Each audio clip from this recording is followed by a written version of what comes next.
për dhe këtë bisedë. Tashme ka mundur.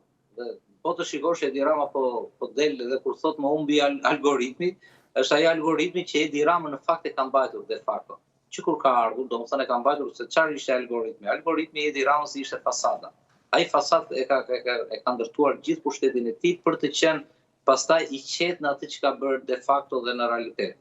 Dhe algoritmi është humbja e algoritmit, siç pretendon atij, në fakt është humbja e realitetit, është dalja shpërthimi i valvulave të mbyllura nëpërmjet rrjeteve sociale, nëpërmjet gjithë farë lloj gjërash, dhe kjo shpërtheu dhe këtë s'ka algoritëm në botë. Se ai algoritmi ne din shumë mirë ka luajtur. Të kujtohet ty kundra PD-s para zgjedhjeve dhe liderit të asaj kohe Lulzim Bashës, ja ishin paguar 50 milion mesazhe. Ka qenë investigimi i Bilnit. Poli, më ke pyetur ai shumë, a të kujtohet kjo, më kujtohen të gjitha, Poli.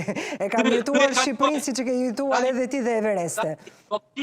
Ky po përpiqet ta rikuperoj algoritmin këtu, po këtij ka dalë nga dora diçka tjetër më e madhe, po përpiqet ta shuaj zjarrin duke i hedhur për mua më shumë benzinë këtu në Shqipëri, me këto idiotizmat që thash, dhe është fjala e duhur, se të kërkoj ndjesë për fjalën se unë s'jam nga që përdor këto fjalë. Fjala është përgjithësia e secilit që e thot.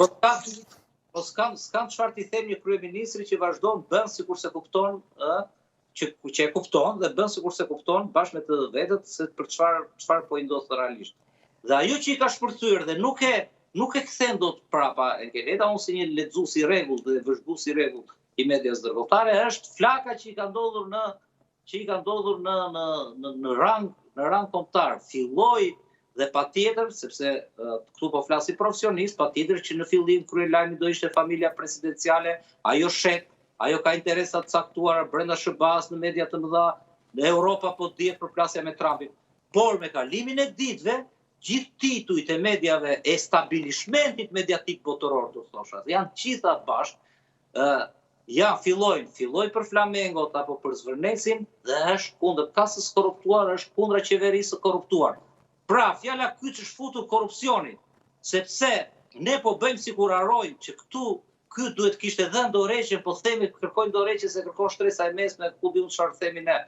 Po ky duhet ta kishte dhënë dorëheqjen për incineratorët, ky duhet ta kishte dhënë dorëheqjen për zëvendësministrin e parë që iku Jambathi, për zëvendësministrin e dytë që e mbrojti, për Akshin një tmerr i vërtet, ky duhet ta kishte dhënë dorëheqjen kur mbrojti zëvendësministrin tjetër në mënyrën kundra gjithë botës.